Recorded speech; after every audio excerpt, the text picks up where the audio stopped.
Žymiausiajam tėvui, ponui Jonui, aukščiausiajam Romos sosto vyskupui, Gediminas, lietuvių ir daugelio rusų karalius. Seniai jau mes girdėjome, kad visi krikščionių tikėjimą išpažįstantieji privalo būti pajungti jūsų valdžiai bei tėvystei ir kad patsai krikščionių tikėjimas valdomas pagal Romos bažnyčios nustatymą.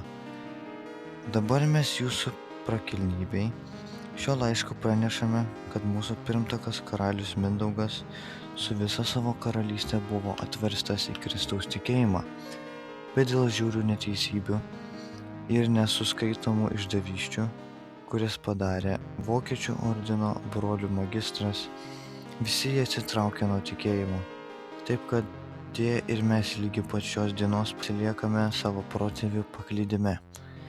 Mat mūsų protėviai pas ponus ir Rygos arkivyskupus daugelį kartų taikos sudaryti siuntė.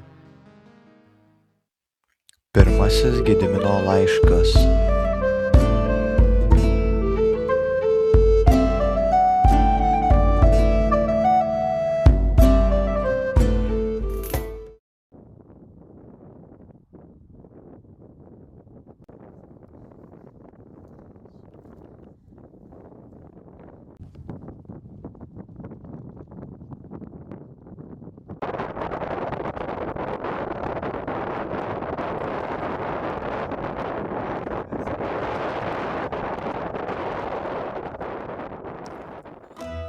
Gerbiamasis tėve, apie šios dalykus parašėme, kad jūs žinotute, kodėl mūsų protėviai mirė neišpažinimo bei netikėjimo klaidoje.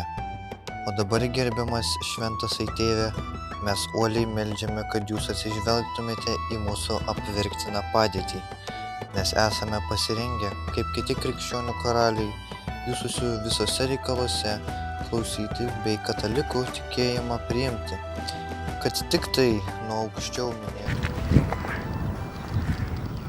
Vyrai, mes turėsime joti į žygį.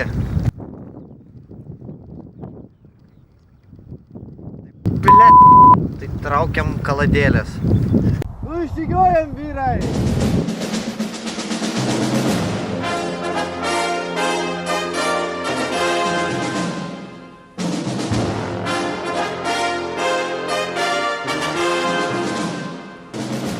Ilgas kelias laukia mūsų herojų, jiems teks keliauti pro Šiaulius ir Kauną, Kirkūnus ir Strasbūrą.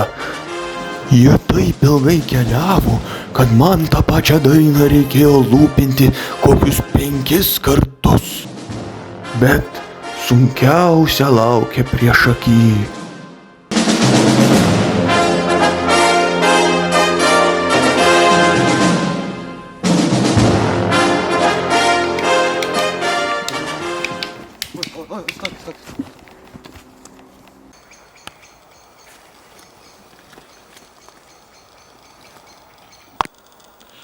Sveikas, kariai.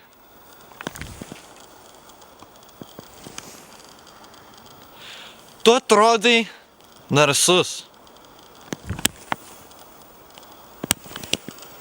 Matai, mes dabar esame žygyje ir mums gan reikėtų kario.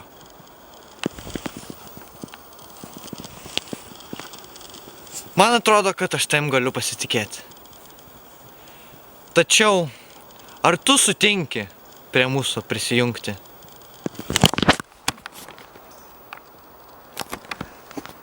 Tai ką sakai, kary?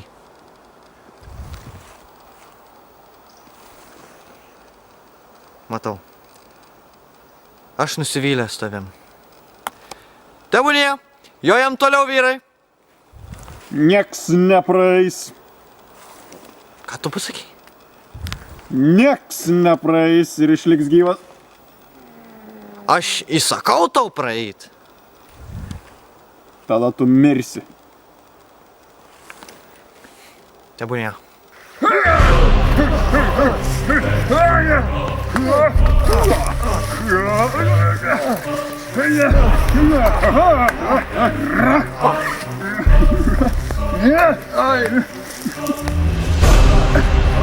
Tu pralaimėsi, negalingas. Durnelį. Niekados!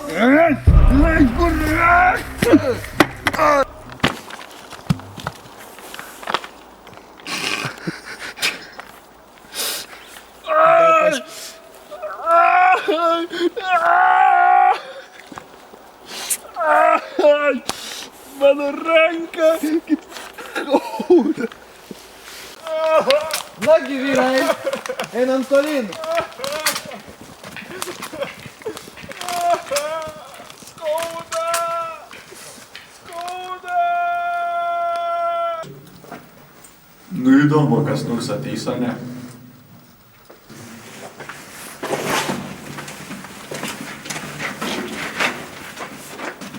Mes atėjom. Sveiki atvykę.